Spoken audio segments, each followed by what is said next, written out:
estamos iniciando hoje, então, um novo assunto que é os tormentos voluntários. Na primeira parte do estudo, que é o Evangelho segundo o Espiritismo. Nós vamos dividir com vocês, então, mais uma mensagem.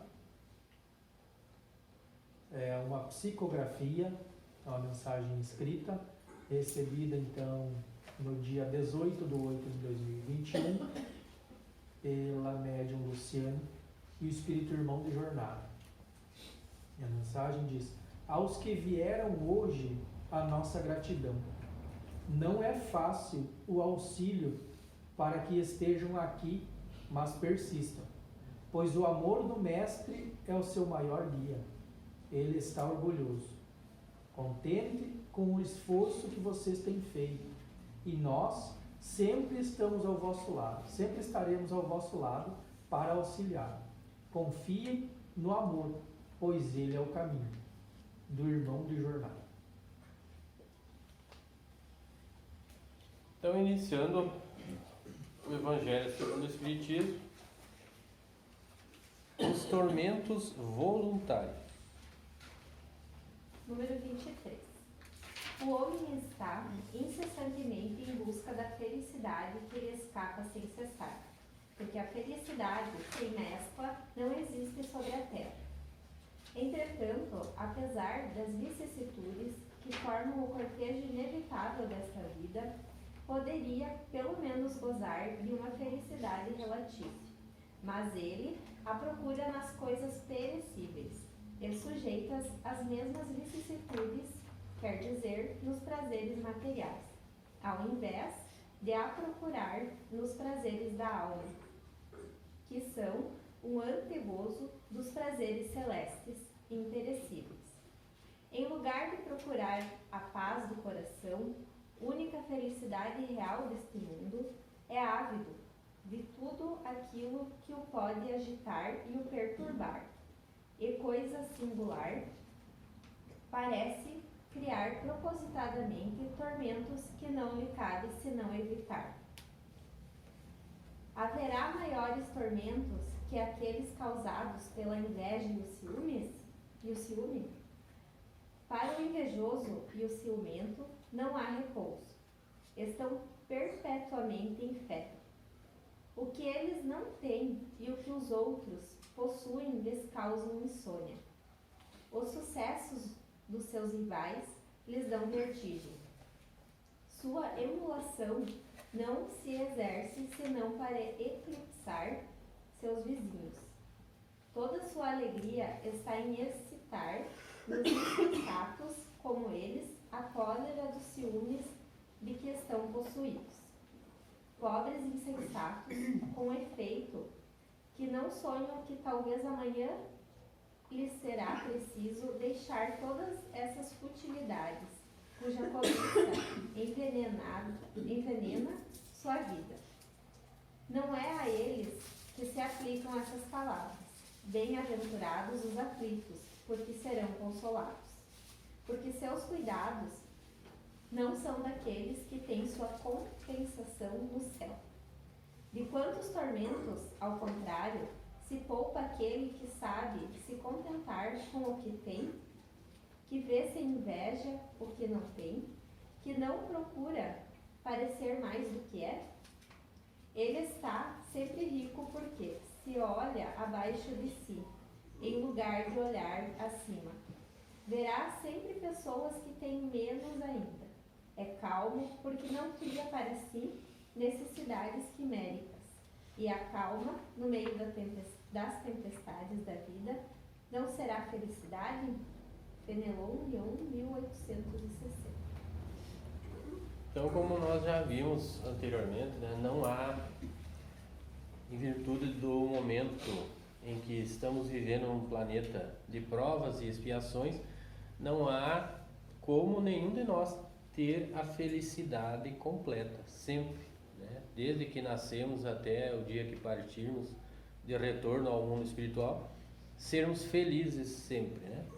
Nós vamos viver momentos de felicidade, momentos de tormento, de sofrimento, se alternando entre o aprendizado e aquilo que é necessário para a nossa jornada de aprendizado nesse planeta, nessa encarnação atual que estamos, mas ninguém consegue ser feliz plenamente, viver momentos só felizes, né? Mas quando eles se referem aqui a tormentos voluntários, por que voluntários? Porque a maioria dos tormentos, ou a grande totalidade, já diria, não a maioria, porque vivemos momentos encarnados atuais e que nos dão condições de escolhermos, segundo o nosso livre-arbítrio, as escolhas que nós fazemos na nossa vida, né? Então essas escolhas vão nos levar a uma consequência. E sempre que nós optamos, em vez de olhar o lado espiritual, em sanar somente as coisas materiais da nossa vida, levar uma vida cada vez mais material, em busca do material e esquecermos o espiritual, nosso melhoramento e nossa evolução, nós estamos indo para um caminho que nos trará uma consequência negativa. Então é voluntário porque é nossa escolha. Nós estamos escolhendo esse caminho. A partir do momento que nós se desprendermos desses caminhos da imaterialidade e escolhermos um caminho mais espiritual, nós vamos estar preocupados menos com a materialidade, com as futilidades da vida, né? Muitas vezes aquilo que as pessoas dizem, os momentos felizes é festa, é beber em excesso, é comida em excesso, é tudo em excesso, né? Então com isso nós vamos adquirindo hábitos negativos e quando nós valorizamos o lado espiritual, nós começamos a fiscalizar isso para andar em equilíbrio, de acordo com o necessário para essa vida, não em excesso. Então, nós já vimos que as três coisas para vivermos felizes, não sempre felizes, né? Mas que possamos ter essas felicidades, são a consciência tranquila, a paz de consciência, de que nós não estamos prejudicando ninguém, não estamos fazendo nada negativo para outra pessoa que trará uma consequência mais tarde de colheita negativa para nós, né? A posse do necessário, que é aquilo que nós temos em condições de continuar a nossa vida nessa existência sem excessos, né? E a fé no futuro, que é saber que essa vida não é só essa vida, como a maioria fala, né? Que nós estamos aqui de passagem e que essa vida é só um aprendizado como outros que já tivemos, já nascemos e renascemos várias vezes, e que novamente desencarnaremos, iremos retornar ao mundo verdadeiro, que é o plano espiritual, e lá planejaremos novamente nossas reencarnações para corrigirmos mais alguns débitos e coisas negativas que temos que corrigir, até que um dia seremos espíritos puros e não mais necessitaremos retornar a essa terra de provas e expiações, né? Então, quando nós entendemos isso, nós começamos a viver de uma forma diferente, né? Não nos entregando ao materialismo, as coisas só físicas e materiais, e pensando também no espiritual. Então, as penas, as dificuldades que nós passarmos na vida, sempre é nossas escolhas, né? E por que é total? Porque quando nós não dependeu de nossa escolha, quando nós passamos por algo difícil em nossa vida, em que não dependeu de nós escolhermos aquilo, é porque também em outra encarnação, ou no nosso plano reencarnatório, por um motivo nós escolhemos passar por aquilo, né? Seja como prova ou expiação, ou seja como um aprendizado voluntário para passarmos, para aprender algo com aquela situação. se nós passarmos por essas situações com resignação, nós estaremos adquirindo méritos no nosso retorno ao plano espiritual. A infelicidade é real. Todo mundo fala da infelicidade. Todo mundo a experimentou e crê conhecer seu caráter múltiplo. Eu venho vos dizer que quase todo mundo se engana e que a infelicidade real não é tudo aquilo que os homens, quer dizer, os infelizes, a supõem. Eles a veem na miséria, no fogão sem lume, no credor ameaçador, no berço vazio do anjo que sorria, nas lágrimas, no féretro que se acompanha de cabeça descoberta e de coração partido, na angústia da traição, na nudez do orgulho que gostaria de se cobrir de púrpura, e que se esconde com dificuldade de sua nudez sob os farapos da vaidade. A tudo isso e as outras coisas ainda se chama de infelicidade na linguagem humana. Sim, é a infelicidade para aqueles que não veem somente o presente, mas a verdadeira infelicidade está nas consequências de uma coisa mais do que na própria coisa. Dizei-me-se o acontecimento mais infeliz para o momento. Mais feliz. Dizei-me se o acontecimento mais feliz para o momento, mas que tem consequências funestas, não é, em realidade, mais infeliz que aquele que causa primeiro uma viva contrariedade e acaba por produzir o bem? Dizei-me, se a tempestade que quebra vossas árvores, mas saneia o ar, dissipando os miasmas insalubres que causariam a morte, não é antes uma felicidade do que uma infelicidade. Para julgar uma coisa, é preciso, pois, ver-lhe as consequências. É assim que, para apreciar o que é realidade, realmente feliz ou infeliz para o homem, é preciso se transportar além desta vida, porque é lá que as consequências se fazem sentir. Ora, tudo o que se chama infelicidade, segundo sua curta visão, cessa com a vida e encontra sua compensação na vida futura. Então nós, novamente, eles estão dizendo aqui que nós devemos olhar com um lado espiritual, encarar as coisas pelo ângulo espiritual. Pararmos de analisar as coisas do nosso ponto de vista terreno, porque esse ponto de vista terreno é que faz nós enxergar as coisas de um modo distorcido. Nós enxergar as coisas como uma catástrofe, como um mal, uma dificuldade que vai nos ensinar alguma coisa, que vai nos trazer um proveito no nosso retorno espiritual. E aqui nós enxergamos ela como uma coisa negativa. Mas eles estão dizendo que não, que é justamente essas dificuldades, essas coisas difíceis que nós passamos na vida, que mais nos ensinam e que mais nos purificam. Porque tudo que nós vivermos aqui e aprendermos, principalmente através da dor e do sofrimento, é o que mais vai gravar no nosso subconsciente a lição, que muitas vezes nós não aprendemos através simplesmente dos conselhos e dos exemplos.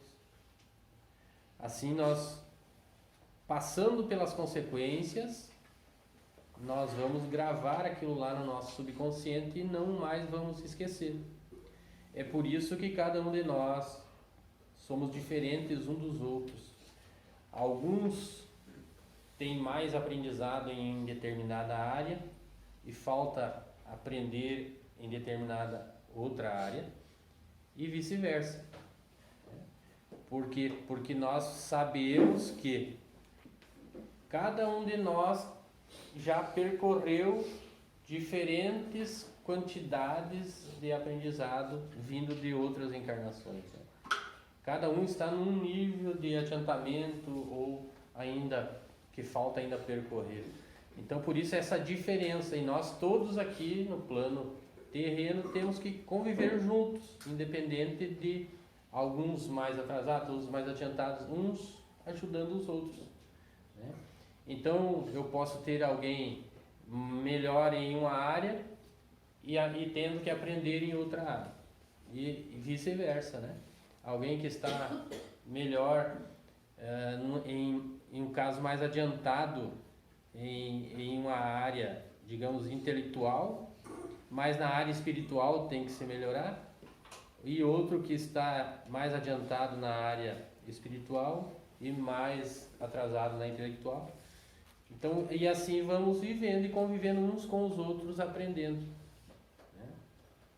Hoje, em um momento de estudo, eu vi uma frase, né? Que nós buscamos Deus como um ser, um elemento, né, separado, e que nós sempre estamos, geralmente, em nossas orações, lhe pedindo, como se ele não soubesse o que é importante para nós, né? Como se ele não soubesse o que é bom para nós no momento, né? E nós temos sempre pedindo, me livre disso, me livre daquilo, me dê isso, me dê aquilo, me dê aquele outro, né? E enquanto que a oração, ela se faz em agradecimento, né? A gratidão é a melhor oração que possamos fazer, né? Então, quando pedirmos, que peçamos pelas outras pessoas que têm menos que nós, que sofrem mais do que nós, né? Então, quando nós começarmos a olhar Deus não como esse ser distanciado e que nós buscamos e tentamos compreender, mas nós buscarmos Deus em cada um de nós, do nosso irmão, do nosso próximo, é ali que está Deus, representando em cada um que tem que melhorar em algum aspecto, ou então que possa nos ensinar alguma coisa. Quando nós começarmos a buscar Deus em cada um de nós, dos nossos irmãos que passam em nossa vida, nós começaremos a entender, né? Por que nós somos, como diz na Bíblia, imagem e semelhança de Deus. Por causa disso, né? Porque devemos buscar Deus em cada um de nós, e não buscar Ele como um ser separado, porque Ele faz parte de cada um de nós. Então, quando agradecermos mais do que pedirmos, estaremos fazendo a melhor oração, né? Pois já somos seres eternos criados por Ele, que nunca teremos fim, e estamos numa jornada de melhoramento e evolução. Então, aquilo que, se nós vivermos 100 anos aqui na Terra, é um piscar de olhos na eternidade. Então, depende de quanto tempo nós vivemos nessa encarnação ou em qualquer outra encarnação. Se ser horas, meses, vários anos, o que importa é aquilo que estamos aprendendo em cada uma delas. E não só aprendendo, como ajudando e ensinando aqueles que estão ao nosso redor, nossos familiares, amigos, pessoas com as quais trabalhamos. Então, quando começarmos a olhar desse ângulo as coisas, nós começaremos a entender melhor, né? Parar de olhar do ângulo terreno, senão nós não encontraremos as explicações para tudo que acontece no decorrer das encarnações que vivemos. Vou-vos revelar a infelicidade sob uma nova forma, sob a forma bela e florida, que acolheis e desejais com todas as forças das vossas almas equivocadas. A infelicidade é a alegria, é o prazer, é a fama, é a agitação vã, é a louca satisfação da vaidade que fazem calar a consciência, que cumprem a ação do pensamento, que atordou o homem sobre o seu futuro. A infelicidade é o ópio do esquecimento que chamais ardentemente. Então, nós sempre estamos iludidos, né? que a felicidade, nossa, é tudo isso que falou agora, né? E é o que nós buscamos no nosso dia a dia, né? A felicidade é tudo aquilo que foi. E eles dizem que não. Por quê? Porque se nós não vivermos isso, né? Tudo que foi lido ali, né? Pode repetir ali, Cris, faz favor. A infelicidade? É a alegria, é a alegria, o prazer, o tumulto, A fama, a agitação, a satisfação vaidade. louca da vaidade, né? Então é tudo aquilo que nós muitas vezes buscamos e achamos que com isso estamos sendo felizes, né? Estaremos felizes se nós tivermos isso, né? Na verdade, se nós buscarmos isso e for de uma forma desequilibrada, buscando só isso, se concentrando só nisso que é o material, nós vamos estar adquirindo débitos, porque estaremos caindo em desequilíbrio, né? Com essa busca, nós estaremos adquirindo dívida, né? Enquanto que se nós vivermos isso, mas de uma forma equilibrada, ou então não buscarmos isso e buscarmos mais o espiritual do que isso, nós estaremos adquirindo mais méritos. Porque senão estaremos se iludindo e arriscando com essa vivência só material em busca de prazeres terrenos, prazeres que passarão e que não nos darão nada de útil para utilizarmos no retorno ao mundo espiritual. Se nós vivermos dessa forma, nós estaremos nos endividando.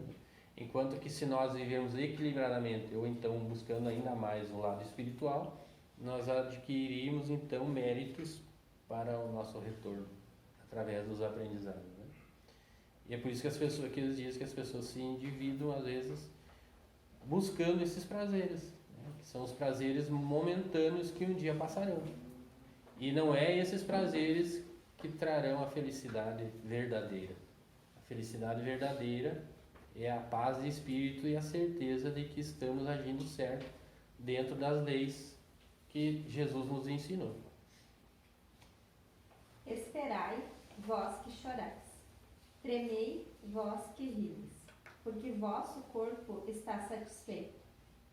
Não se engana Deus, não se esquiva do destino, e as provas, credoras mais implacáveis que a matilha excitada pela miséria, espreitam vosso repouso ilusório, para vos mergulhar, de repente, na agonia da verdadeira infelicidade, daquela que surpreende a alma enfraquecida pela indiferença e pelo egoísmo. Que o Espiritismo vos esclareça, pois, e recoloque em sua verdadeira luz a verdade e o erro, tão estranhamente desfigurados pela vossa cegueira. Então, agireis como bravos soldados, que longe de fugirem do perigo, preferem as lutas dos combates temerários, a paz que não pode dar nem glória nem progresso. Que importa ao soldado perder no túmulo suas armas, suas bagagens e suas vestes, contanto que dele saia vencedor e com glória? Que importa aquele que tem fé no futuro deixar sobre o campo de batalha da vida sua fortuna e seu manto de carne, contanto que sua alma entre radiosa no reino celeste? Delfine de Girard, Paris, 1861. Então, mais uma vez aqui, nos pede para darmos mais importância ao espiritual. Porque o que retorna ao mundo espiritual é o nosso perispírito, é o nosso espírito, né? O corpo é uma roupagem que ficará após nós aprendermos a lição. Não é com isso também que não devemos dar importância ao corpo, né? Não é isso que está falando aqui. É para não darmos a importância nos prazeres terrenos, achando que a felicidade é aquilo que nós conseguimos somente satisfazendo ao corpo. Que a felicidade verdadeira é o espiritual. E não é essa felicidade que muitos se iludem achando que vão ser felizes fazendo isso.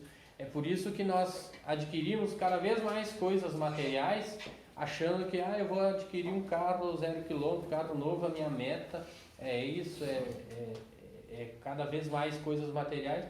E quando adquirimos aquilo, né, por um momento estamos felizes, mas não é uma felicidade, nós estamos mais alegres porque adquirimos aquele bem, mas não dura muito tempo e volta de novo aquilo, mas eu já não estou mais tão feliz, né? Porque passa, porque isso é só passageiro, né? Porque a felicidade verdadeira, ela é outra, é só a felicidade que nós conquistamos com os nossos méritos, aquilo que nós vamos retornar à pátria espiritual e dizer, ó, eu venci essa etapa, eu consegui.